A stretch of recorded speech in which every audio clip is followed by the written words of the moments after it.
নমস্কার, বং ভাইবসের আরও একটি নতুন ব্লগে সকলকে জানাই অনেক অনেক ওয়েলকাম। আজকের রেসিপি লাউ পাতা চিংড়ি। তো এই রেসিপিটা কিন্তু লাউ পাতা চিংড়ির একটা ভাপা রেসিপি। তো সাধারণত আমরা কচু পাতা চিংড়ির একটা ভাপা যে রেসিপি হয় সেটা ভীষণভাবে ফেমাস। তো আমরা কিন্তু অনেকেই এটা ট্রাই করেছি। তো আজকে লাউ পাতা চিংড়ি ভাপা কিভাবে তৈরি করছি আমি, দেখুন আমার সাথে। আশা করছি ভালো লাগবে। গরম ভাতের সাথে তো জাস্ট জমে যাবে। তো এখানে আমি নিয়ে নিয়েছি লাউ পাতা, একটু কচি পাতা হবে সেরকম পাতাই ব্যবহার করবেন। আর নিয়েছি আমি এখানে চিংড়ি মাছ। তো প্রথমেই যেটা করব, একটা বাটিতে আমি গরম জল করে লাউ পাতাগুলো আমি এখানে কুচিয়ে নিয়েছি, সেই লাউ পাতাগুলো একটু ভাপিয়ে নেব।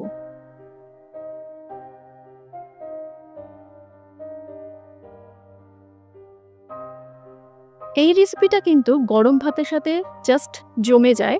তো অবশ্যই কিন্তু বাড়িতে বানিয়ে আমাকে জানাতে ভুলবেন না কেমন লেগেছে আজকের এই রেসিপিটি। তো হালকা একটু ভাপিয়ে আমি লাউ পাতাগুলো রেখে দিয়েছি জল ঝরানোর জন্য। এবারে আমরা একটা মশলা বানাবো, তার জন্য আমি এখানে নিয়েছি সাদা সর্ষে, পোস্ত, নিয়েছি নারকেল কোড়া, আর নিয়েছি কাঁচা লঙ্কা, এটা অবশ্যই আন্দাজ মতো। তো সাদা সর্ষে আর যে পোস্ত আমি ব্যবহার করেছি 2 চামচ থেকে 2.5 চামচ, দুটোই কিন্তু সমান সমান পরিমাণে ব্যবহার করেছি। পোস্ত খুব একটা বেশি ব্যবহার করলেও কোনো সমস্যা নেই, কিন্তু সর্ষেটা বেশি ব্যবহার করলেই তেতো হয়ে যাওয়ার বা ঝাঁঝ হয়ে যাওয়ার একটা সম্ভাবনা থাকবে। তো তার একটা পেস্ট বানিয়ে এবারে সমস্তটা কিন্তু আমরা একটা টিফিন বক্সের মধ্যে নিয়ে নিয়েছি, অর্থাৎ চিংড়ি মাছ, ভাপানো আমাদের লাউ পাতা, মশলাটা। এবার গুঁড়ো মশলা দিচ্ছি, দেখুন এখানে হলুদ গুঁড়ো আর কাশ্মীরি লঙ্কার গুঁড়ো, ব্যাস। গুঁড়ো মশলা আর কিছু কিন্তু ব্যবহারের দরকার নেই।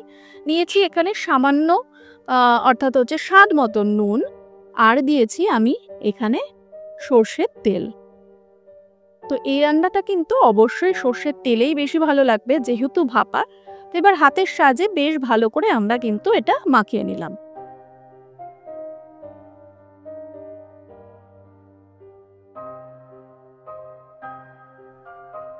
এবারে বাটি ধোয়া জল সামান্য একটু দিয়ে দিলাম। এবার ভাপে বসানোর আগে উপর থেকে সামান্য একটু সর্ষের তেল আমি দিয়ে দিলাম, আর দিয়ে দিলাম কাঁচা লঙ্কা। এটা অবশ্যই চিড়ে দিয়েছি, এতে একটা দারুণ ফ্লেভার আসবে। তো টিফিন বক্সটা বন্ধ করে এবার কিন্তু আমরা ভাপানোর জন্য বসিয়ে দেব।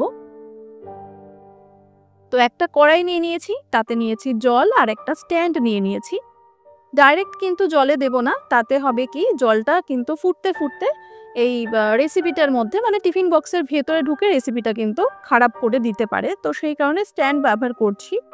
জলটা যাতে টিফিন বক্সটা ছুঁই ছুঁই হয়, মানে বা হাফ পোর্শন যাতে ডোবা থাকে, এই পর্যায়ে কিন্তু জলটা ব্যবহার করতে হবে। ব্যাস এইভাবেই ২০-২৫ মিনিট ভাপিয়ে নিলেই কিন্তু আজকের আমাদের রেসিপি একদম কমপ্লিট।